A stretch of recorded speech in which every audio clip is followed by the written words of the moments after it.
Okay, so good evening everyone, and thanks for joining us for another BPM Artist Workshop. It's a great pleasure to host tonight an amazing artist, producer, and performer with releases on some of the top labels today, such as Get Physical, Noir Music, Boxer Recordings, B-Pitch Control, Great Stuff, and many more. His music and live show have taken him on a journey all over the globe, and tonight he's back in Tel Aviv. Please give a warm round of applause to Paulo Alberto Lode, Dאסטי.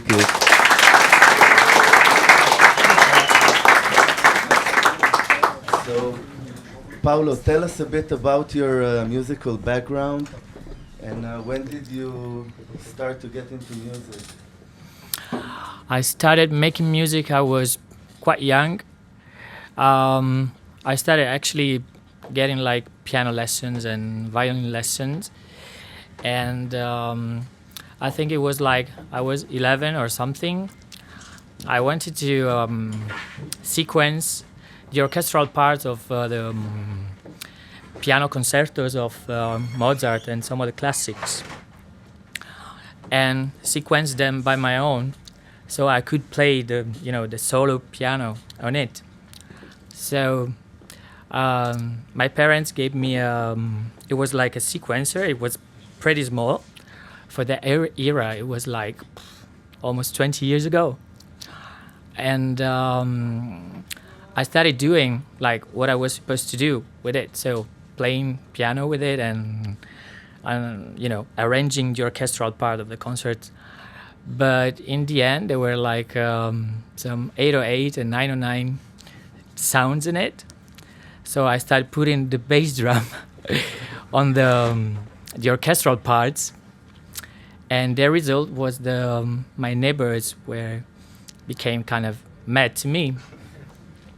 So after that, I realized that what I really wanted to do, it was like producing those kind of sounds that were really catching my attention from the radio or from the TV. We're talking about, I don't know, it was probably 1995. And so from that, the journey started, and what I really wanted to do, it was like producing electronic music. And so I did my best to do it. And do you remember the first track that you ever finished, your electronic track, and how long it took you to make? The first one, I actually have a tape with it still. It was like Rondò alla Turca from Mozart. And it was kind of elementary, because it was the first time I was trying to do something like that. But where my parents got really mad on it, because from classical music I started doing very big noise at home.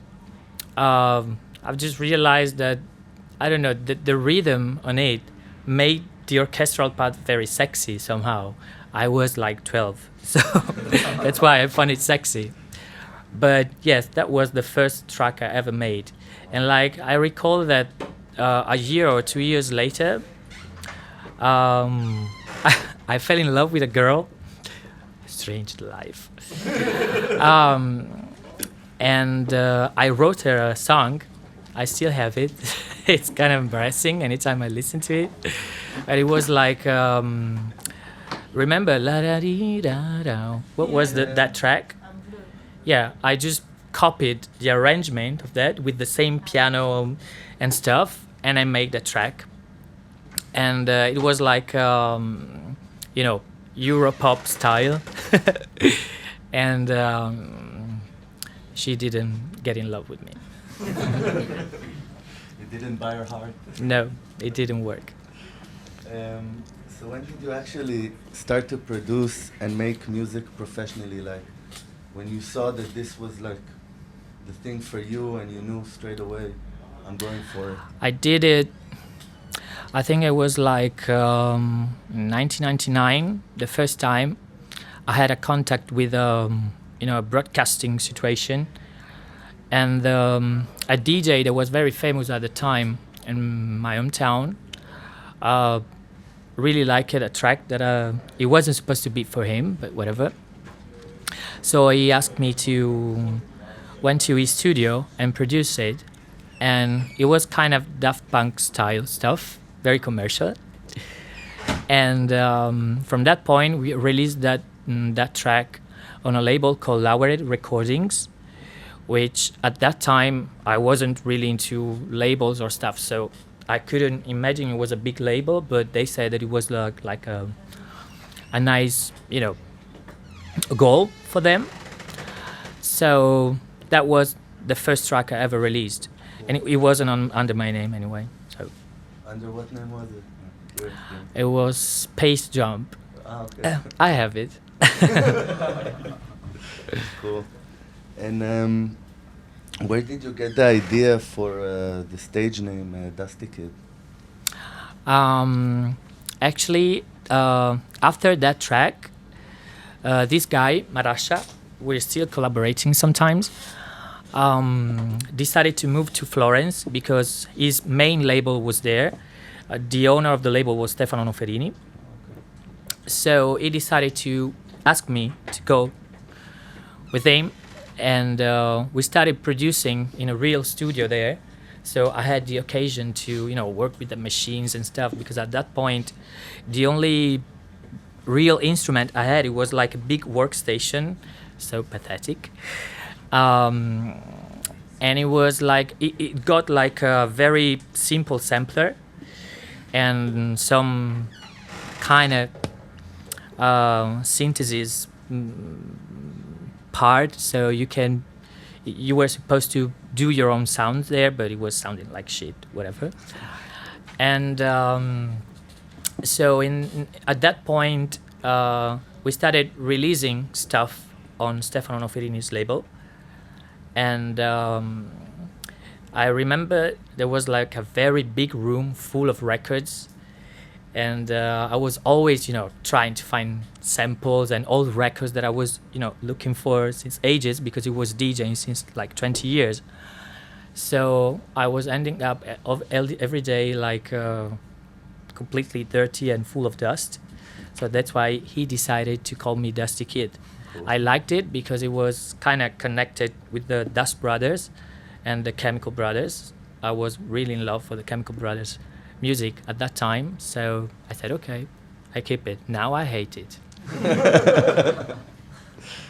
Nice story. And how long did it take you to reach your big breakthrough, releasing on top labels, touring the world, and your music being heard and recognized globally? Since you started, like, from when you said professionally? It took a long time. If you think that the first track I made, it was like I was 11. So basically, the Florence experience was kind of good for me because I was, dealing with a broadcasting situation with professional people. And at that time, it was like 2003. It wasn't that easy to make music with the computers and only because the software wasn't that good, So you really needed still a studio for producing somehow. So for me, it was anyway a big goal because I had the chance to work with all these people and see how, to deal with labels and stuff.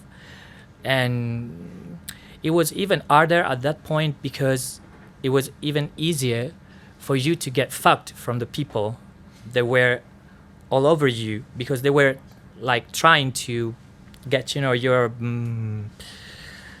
art for free to make the money. So dealing with them helped me a lot. Gives you hands-on experience with Yeah. the industry. Yeah, totally. And after that, I don't know, probably I made some records with, I left Florence, I went back home, and I started working alone. It was just with a computer and a JP8000. And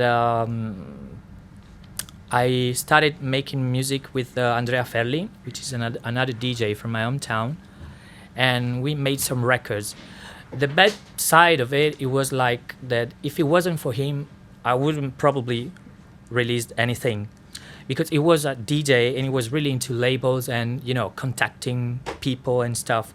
I never been that kind of person. I mean, if it was for me only, I'd be probably at home still making music, but nobody would consider myself. So thanks to him, we just started to, you know, spread all the records to different labels. He knew all the labels, so he knew the sound that was right for that label. So we started making music that way. So some labels realized that there was like interesting material, and then they released it. So everything started like this from my own. So at that point I had a manager, which is still my manager, which made a great job, and he started spreading my records everywhere. At that time I was producing a lot because I had really nothing to do. It was really easy for me to spend all the time at home and making music, and till the point that some labels just wanted to release those stuff. Cool. Sorry for my English sucks, I know. No, it's very good. It's better than my Italian, so. Probably. How would you define your music? I don't know. For me, what I'm trying to do is to have a psychedelic side of the music to, you know, reach the attention of the people in a brain way. You know what I mean? Like, instead of doing like, you know, sometimes I like melodies that really catch my attention, but sometimes those melodies are not, you know, planned over a nice bass. So what I try to do is, if I have a melody on mind, is to put that melody in a psychedelic context, so that melody can get out from it, shine, and can shine exactly, and be more interesting for the people that are listening to it.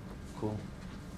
I like, you know, when you listen to a record where you never get all the sounds immediately, so you have to listen to that record lots of times, and anytime you listen to that record you discover new sounds that you never heard before. You never realized that there were those sounds on that record. I really like this.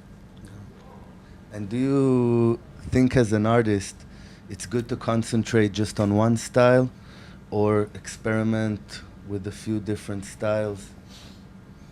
I don't think it's a matter of style. I mean, in my case, I make the music I feel to make. I think this is the way it's supposed to be for everyone, but it's a personal thing, I think. So if you really like, I don't know, psytrance, then do psytrance. If you really like what you're doing, it doesn't matter what you're doing, if it's psytrance or electro. Yeah, the reason I ask is because some people today think that I need to concentrate, do one style that's very popular today, you know, to succeed. And it's always great to have that point of view from the artist. And most of the time that I ask the questions, people really answer just like you did, that it should come from the heart, come from... Of course. But I think most of the people that are reaching a good point in their life with the music is just because they are really doing what they feel. So, and the people can see it, can feel it. Yeah. Cool. Can you tell us a bit about your creative process in the studio? You mentioned it a little bit, like how you get a track started, how you get the idea down. Does it come from the melody or from just a rhythm section or something like this? It really depends on the track, but mostly I'm musically trained. So for me, it could be an handicap sometimes because you really start from a direction which could be the wrong direction maybe. Sometimes it could help you. But let's say that usually if it's a melodic thing, I usually start playing something, or maybe I have something running in my mind, so I play it and I record it, and then I start building everything around it. So it could be a bass drum or even a bass or anything else, and see, you know, combining all the stuff together, you you just reach a point where the song is finished and you're satisfied. Yeah. And you recently had a release on Boxer Recordings called That Hug, which is a really long 21 minutes with like a whole story. Can you tell us a bit about what inspired you to write this track? Did you go out with did you begin it thinking, yeah, I'm going to create a 21-minute track, or did it just flow and you just started? It just happened. Yeah. But actually, there is only one vinyl, but my suitcase is pretty small. But there is one vinyl that the most stupid question win the prize. Actually, I always dreamt to make that track. I think it was inside my mind since ages. It took an experience I had to have it out.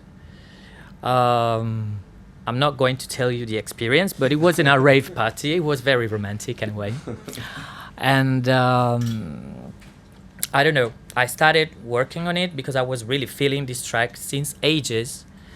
And I really wanted to do something that was able to drive the mind of the listener from a point to another, but with a lot of transitions in between. And what I was trying to show to the listener, it was mainly fireworks. That was the experience I was feeling when I got the inspiration. It's a very emotional track with, in the Yeah. middle there's a clarinet or saxophone solo? At the end, yes, it's a clarinet. Clarinet, yeah. And can you tell us a bit about it? Did you have someone that came in to record that solo? Yeah, I had to make a research, and I found this girl. I just spoke to her, like telling her what I had in mind, and she said that she would not be able to make it. I said, please come to my studio and I'll tell you what I want. She said okay, so she accepted. She came to my studio, and there was something embarrassing about it, but whatever. And in the end, it was pretty much like I was asking her, do this.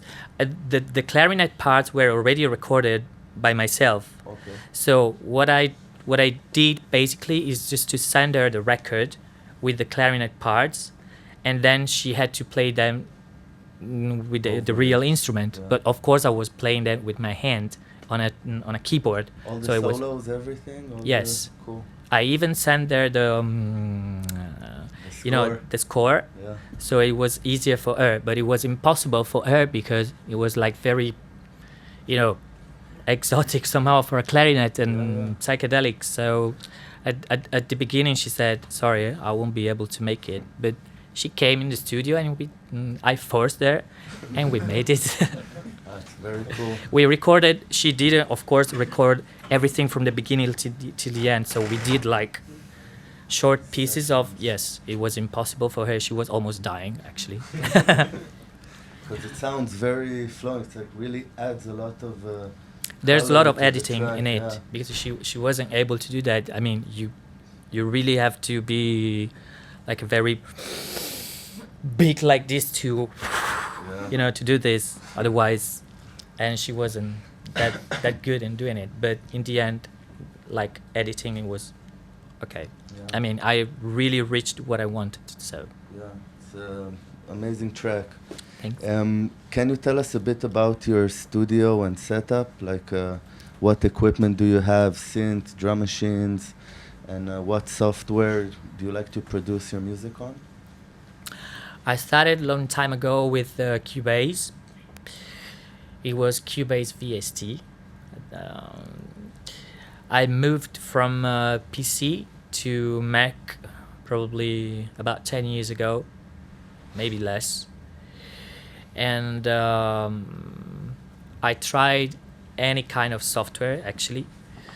I now ended up for the last album I'm doing with Ableton Live, which I think is the really the best tool for any musician. Maybe from certain points of view, Logic or Cubase are more focused on MIDI parts and stuff like that. But whenever you're working for electronic stuff and you like to experiment and you really have something in your mind and you really have to have it done immediately in a quick way, Ableton is like really a hand coming from. It really helps me a lot. So nowadays I'm just using Ableton. I'm trying to use only Ableton plugins because sometimes I work on something, then I leave it for like months, and then I go back to it, and then I open it, and there are no plugins, so it doesn't sound like the way it sounded when I started. So just to avoid it, I'm trying to use only the Ableton plugins, which are perfect because they're very simple and they do exactly what I need. So from that point of view, it really suits my needs. I got some external synthesizers, an Apogee audio card that I want to change. Basically nothing else. So I'm not using any external mastering stuff or something like that. Yeah. But I can tell you something that I'm learning right now. I could tell you that like 10 years ago, even less, I was producing something with a very, very cheap PC with a 25 euros audio card. And everybody was asking me if I was using Pro Tools.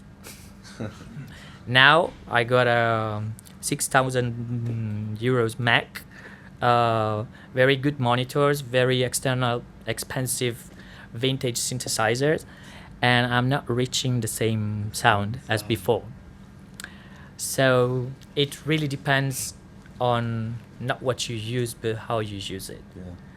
So I think the main change happened after I made the switch from the PC to the Mac, because I had to change a bit the way I was working, and it was the worst choice ever. Whenever you have something that is working for you and it suits perfect to your needs, then keep it. Never change it. Yeah.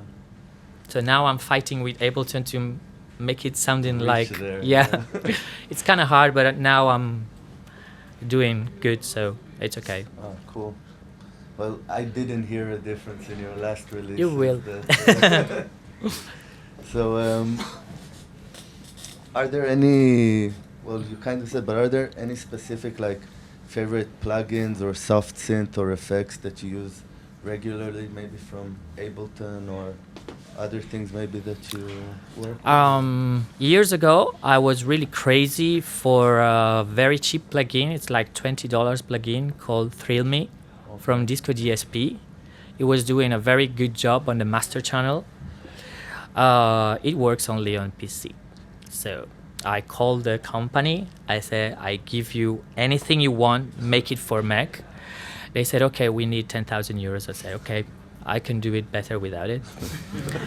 But besides that, really, I have no preferences. I got some soft synthesizers that are good, but whenever you stay inside the box, the sound is always the same. It doesn't matter if you're using like $500 soft synths or for most of the tracks in Beyond That Hill, the bass you hear is like a TAL bassline, which is a freeware plugin. So I have no favorite plugins. I do prefer usually to make, all the main parts maybe with external synthesizers, but it really depends. Sometimes just to have a quick idea, I do it with a internal one. So. And when you finish a track, do you prefer to master it yourself, or do you have a specific person that you like to send it to, or do you just let the label take care of it? Usually, when I was working on PC, anything I was doing was like magic. Was really sounding like hell. After I made the switch, I had really lots of problems. So, nobody really did the mastering for my tracks, except for 4 tracks of the last album. And that tag, for instance, was mastered by Robert Babix. Oh, okay.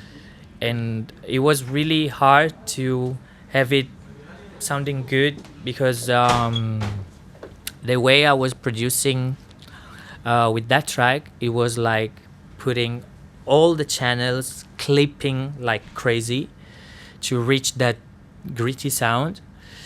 But in the end, it asked me to have the master file like -6 or something. So it's kind of hard for me to make it sounding good with -6. So you But have in to the go end, into the mix and bring everything down, or you just No. put the master channel? yes. He said, you put in all the channels like clipping. And I said, no. He said, yes, you do. I said, no. Okay, give me a -6. I said, okay. So I give it to him, and but he did a good job. Yeah. Yeah. An important part today of being an artist is promoting and sending out music. Can you tell us a bit how you do it, or how you did it before? Wrong question. I'm very, very, very lucky because, as I told you, since I started, except for the Marasha thing, because I went to the club and I gave him the record, but that was like 12 years ago. Now I have a person in charge for it, so he does everything. Okay. And when I started doing music alone, he was already there. He was already taking care of my stuff, so he was sending to the labels. Yeah. So I'm not a good dealer, you know. From that point of view, it's for me, it's like, I don't know. I don't even like to sell myself. It's I don't know. It's probably a personal thing, but I don't see myself.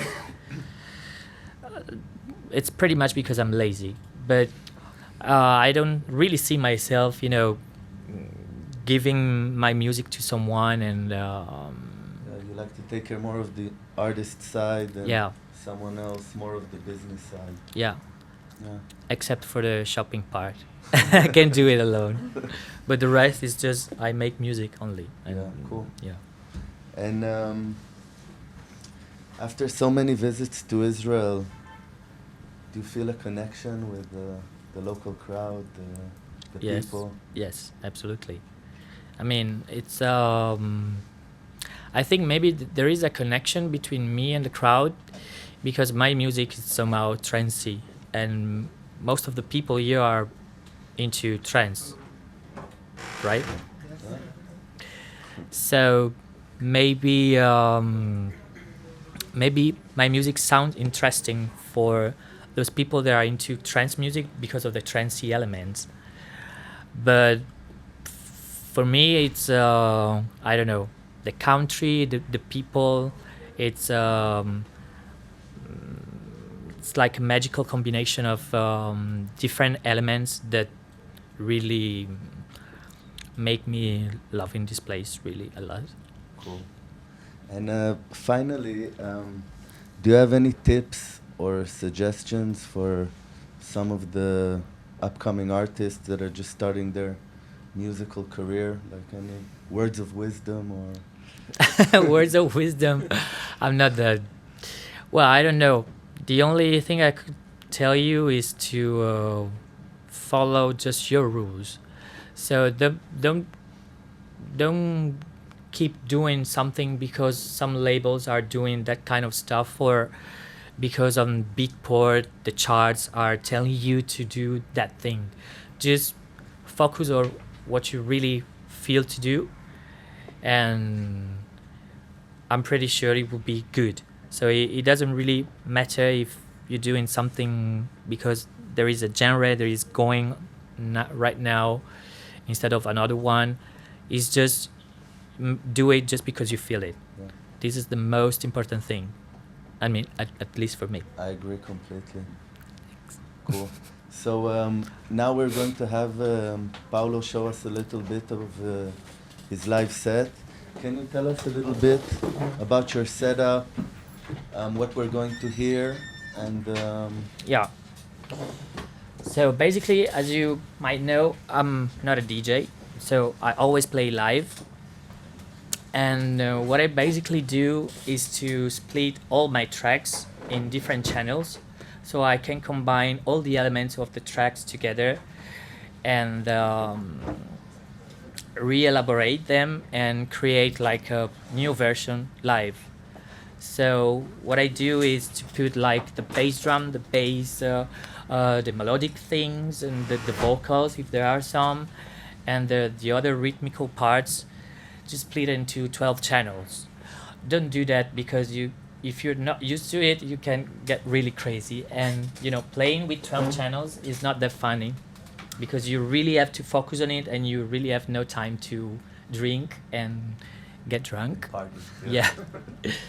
So to complicate my life, I actually made this because at the beginning I was working with 6 channels, and when I started touring a lot, it became kind of boring because I was doing, interacting with 6 channels. It wasn't that much, so it became kind of mechanic to work with only those channels and do it every weekend. It was like boring. So I said, okay, let's make it more interesting, at least for me. And so now I'm with 12 channels. And basically, what you see here is just like, this is a track, for instance. This is the master channel, but you might know how Ableton works, right? Okay. So here are all the parts of a song. As you can see, there are many tracks. These are almost all my tracks. And all of them are just split into different channels. So, for instance, the funny thing is that you can, play, the bass drum of a track and combine it with the bass of another track. But this is not funny, actually. For instance, this is a track. Okay, my setup first. Okay. My setup, it became smaller and smaller and smaller after the gigs. So now I got like 2 iPads and the computer. What I have on this iPad, but maybe you can't see it now. Can we make this working? So, as you can see, this red, no, this is not red. Yeah, the red thing is just where I'm focused with my iPad. I can move with my iPad, so I can, now you're gonna see it. Yeah, you see here, these are all my clips.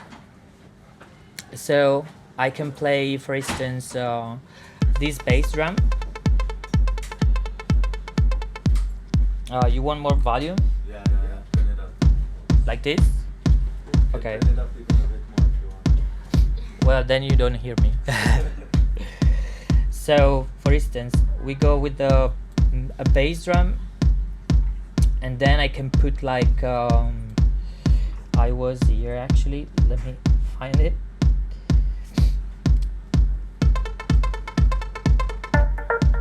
Sorry, mistake. So I can basically play the clips from here.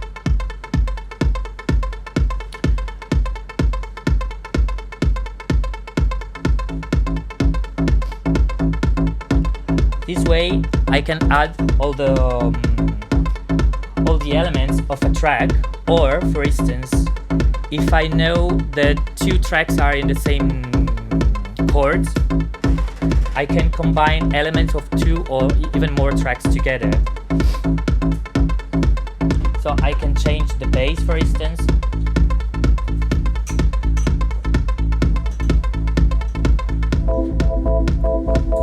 Let's do this way.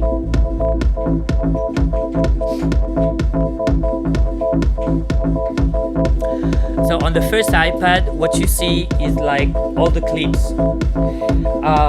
The good thing of the iPad is that I can see exactly the same clips here.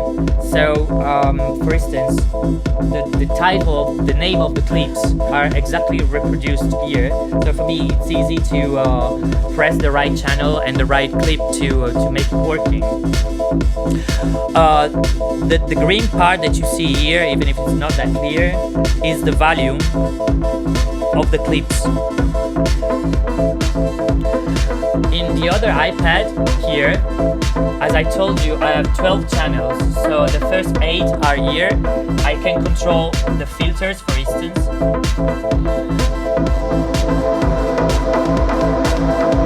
Effects like scents. Here is for the first 8 channels. This is for the 9 and to 12 channels. Then here I have like the control of some effects and stuff. And so what you see now is that here I have, for instance, this track with all the scenes of the track already made. So I can decide to play, for instance, the track itself with the structure I have here,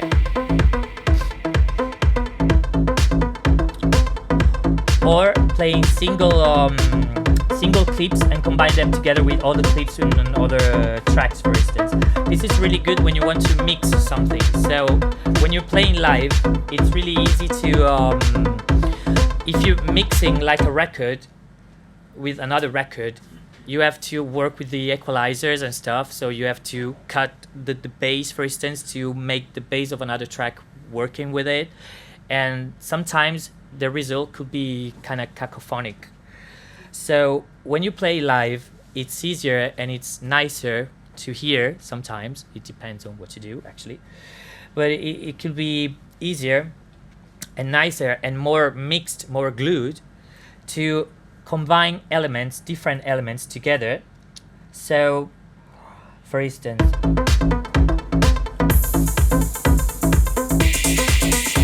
if I want to mix this track with another one, we were here. I can, for instance, get the volume down of an element or even another one.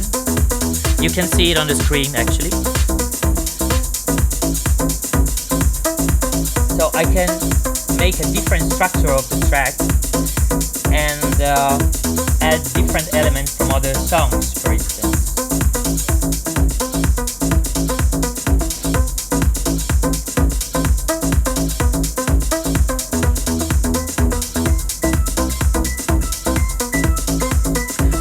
You see what I'm playing, right?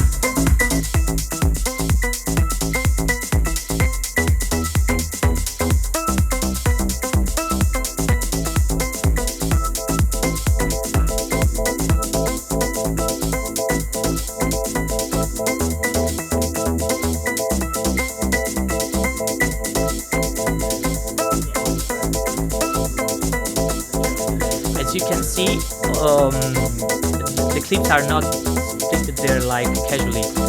They have a structure.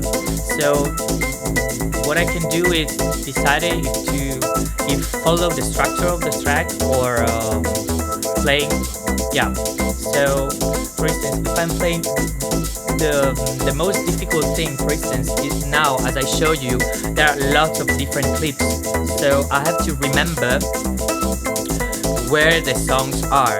Consider that this file has been generated probably more than 10 years ago when I started playing live. And so I started building this live set month by month. So it is not like that yesterday I decided to put some clips on the live. So by the time I started adding, different clips. So now if you look at the on the right side, there are the titles here of the songs that I'm playing. So whenever I move, I can basically see if I want to play a track instead of another one, for instance. So from this point of view, it's kind of easy for me. The thing is, when you are in a club with the noise and you are really concentrated on it, sometimes it's not that easy.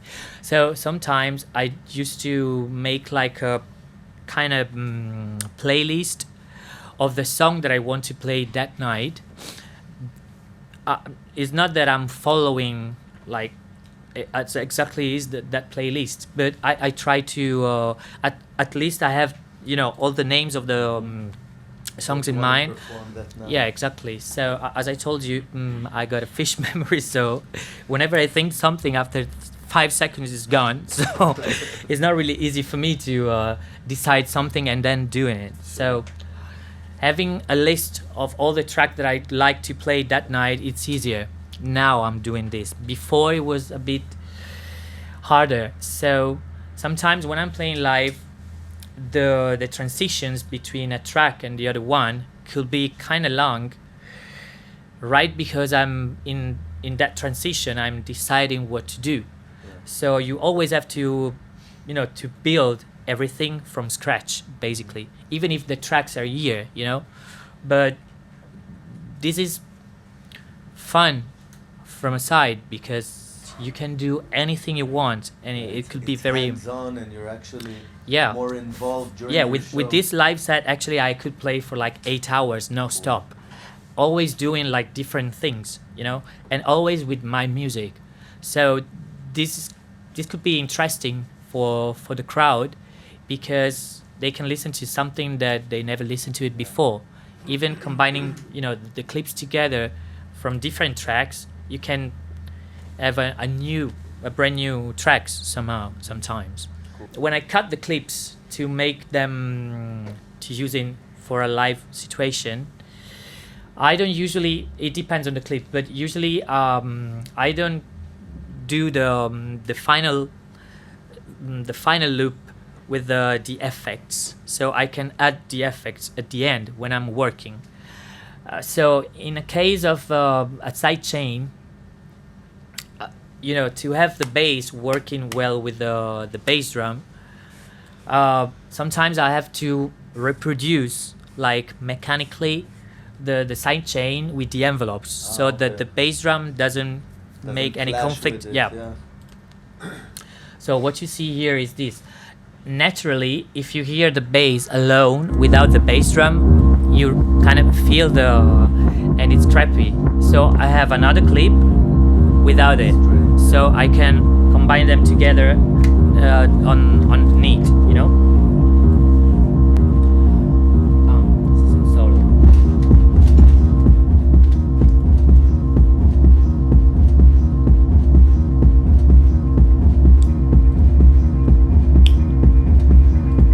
What I'm doing now is just putting a guitar with lots of reverb. Actually, I can control the reverb from here and decide the wideness of the reverb, the decay of the reverb, for instance. And same for the delay. As you can see here, I got like 3 different sounds. Before there were 6, but there was no space on the screen to see everything, so I had to cut something. So now, instead of using like different effects for different tasks, I'm controlling the effects itself. So I change the effect on need, which is easier. For instance, instead of having a short reverb, a long reverb, like a long delay, a short delay, and stuff like that, I'm using just like one reverb and one delay, and I'm controlling them. Sometimes it's not that easy to get a good sound because you have to control them, but at the same time you have to control 12 clips playing together and thinking about lots of other things. So in that case, the result sometimes is not that perfect, but people usually don't notice it. Hopefully. Nobody told me that you were using like a very long decay on that reverb. It was like cacophonic. If I do it, just tell me. Nothing is gonna change anyway. So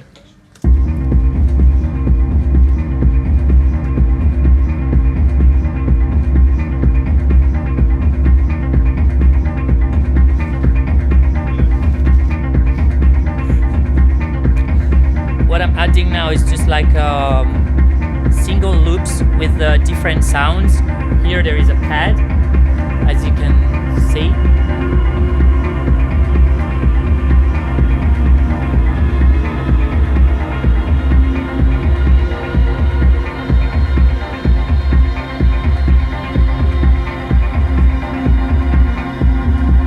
Well, I can decide to add any kind of thing here, but usually when you're working with melodic things, you really have to focus on what you're playing, because if the tonality is not the same, you're gonna do a very big mess. So you have to know from the beginning. I know because when I'm working on a track, I know on which key is it, But sometimes when you're DJing, for instance, it's not easy to, unless you have a very good ear, it's not easy to do it. So usually when you mix something together, the easier way, unless you know the key of the record, is to combine rhythmical elements. So why, for instance, the records have the beginning and the end, usually the DJ records have the beginning and the end with 1 minute only a for the mix. Only rhythmical parts. They're just made because you can. It's like an 80s way to make records, because the art of DJing started in the 80s, so it was easy for the DJ to mix the things with just rhythms. Beat mix. Yeah, exactly. So unless I know the key of the track, or unless the track that I'm playing, I decided to play after this track, for instance, is on the same key, I usually use only rhythmical elements to mix them together. Otherwise, the result is not really nice. Most of the tracks I'm doing now in my live set are pretty rhythmical, so they're kind of easy to mix. That's why most of the DJs now are playing tech house stuff, because there are no melodic elements, so it's really easy to combine like 4 tracks together with Tractor. So the DJ has fun because it's doing like a very, interactive, artistic mix with Tractor, but the people on the dance floor are always listening loops, like tribal loops. Yeah, just rhythms only, but nothing is happening, So the DJing, the art of DJing nowadays, especially in the tech house side, it's really flat, because what you hear is not like like a critic, but it's like my opinion. I've listened to DJs that I was really big fan of, like Rich Yachting, in the last 2-3 years, with this big advent of the tech house music, playing just rhythmical tracks, which is, it could be good somehow if you like rhythms, because you're dancing, so that's the main focus he has in mind, which is good. But the thing is that the way he plays, to be very fun for him, is to have lots of records to play together. This way he's having fun playing with lots of stuff, and the result that you're hearing is just like a very flat thing, which is a way to mix. It's not a critic. It's something I don't like personally, for instance, but it's not a critic. It's like a way the way the music is moving right now, the feeling, the concept of a DJ set right now, especially in the techno and the tech house side, is just to have fun when you are playing because you're DJing, and just put rhythms on the dance floor, but not melodic elements or something that it's not about being emotional. No, that's really personal. A rhythm could be very emotional. The thing is that this way, the day after, you really won't be able to remember even a record that the DJ the day before played, because everything was really flat. This can be like a goal for the DJ, because he really wants to reach that kind of, result. The fact is that the day after, you won't have any, remembering from the night before for the music, unless it's like a tom combined with a bass drum and other 500 loops taken from a library. You know what I mean? Yeah, for sure. That's why, for instance, put in something that it really gets stuck in your mind till the day after. For me, it's a goal. It's something that I want to, because when I was, I'm still clubbing. What I really like when I'm clubbing is that something stuck in my mind, and the day after I can remember it, and even looking for it. Now, okay, you got with your iPhone and you can get the title. Okay, that's good. But still, when you're DJing and you're doing something like that, the day after, everybody will be almost able to reproduce exactly what you made the night before. When you play in live, it's totally different, because what the people are listening is just your own music. It is something that nobody else will be able to reproduce. Are there any questions? Do any of you want to ask? What software are you using on your iPad? On my iPad? Yeah. This one, I got 2 iPads. Okay. On this one, there is a lemur. Do you know it? Yeah, sure. Which allows you to build your own controller. And on this one, which is made on the same company, which is Line, this is Greed. Grid? Greed, Okay. with 2 I. Greed, which is basically the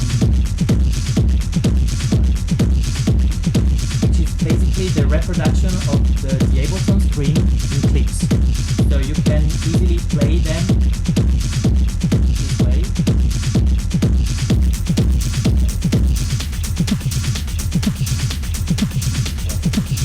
It's not really easy to hear this.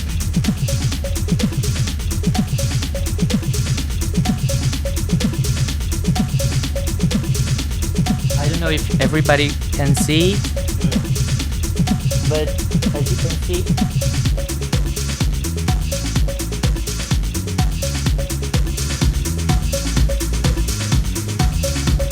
from here I can move to the scene, and from here I can choose the clips. So it's basically like having Ableton touch screen. So it's really handy. You can add clips, or you can launch scenes directly from here, and decided to keep the structure of the original structure of the song.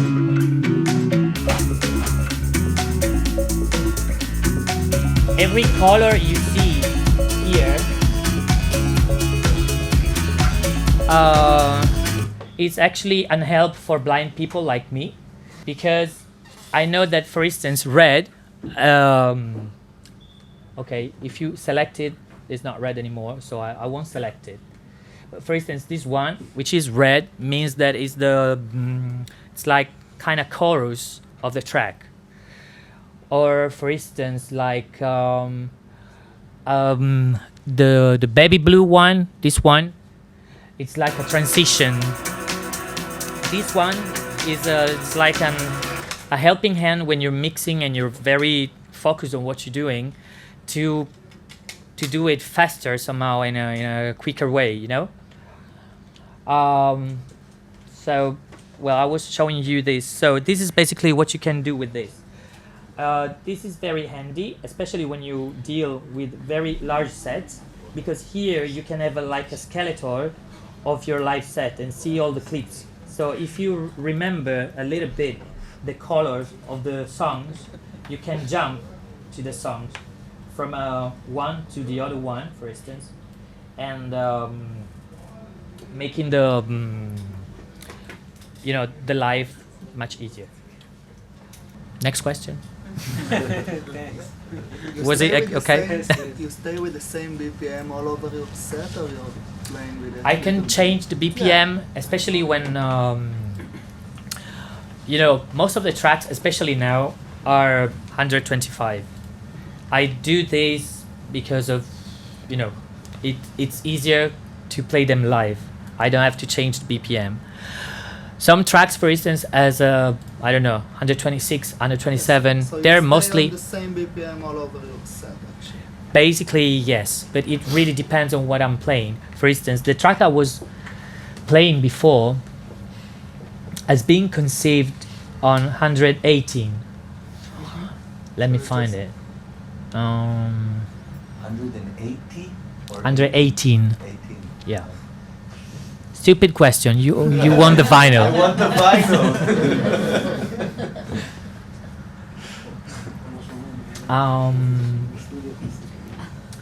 I can't find it actually now. Imagine when you're doing this during your gig. So that track was this one. Okay. Here's the track. For instance, this one was conceived.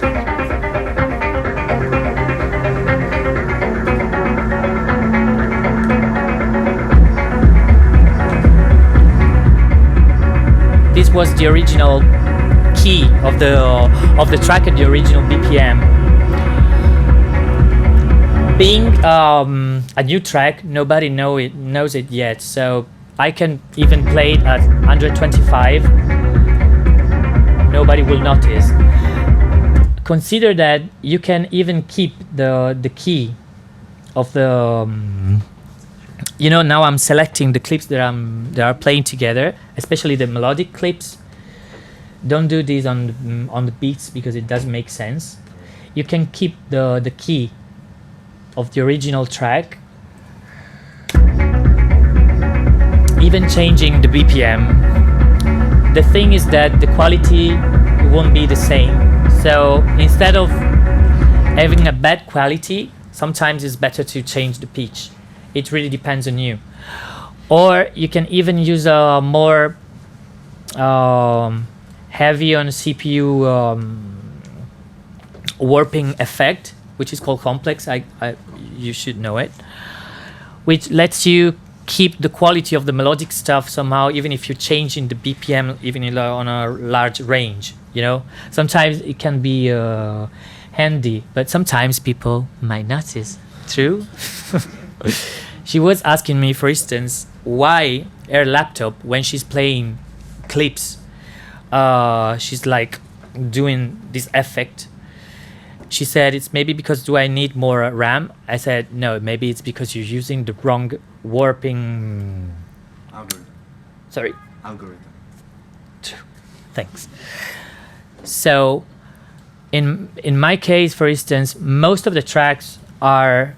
all the beats clips, so with no melodic parts, are stretched are not stretched, so they are in a repitch mode, so they play like a record. Most of the melodic stuff are in beats mode.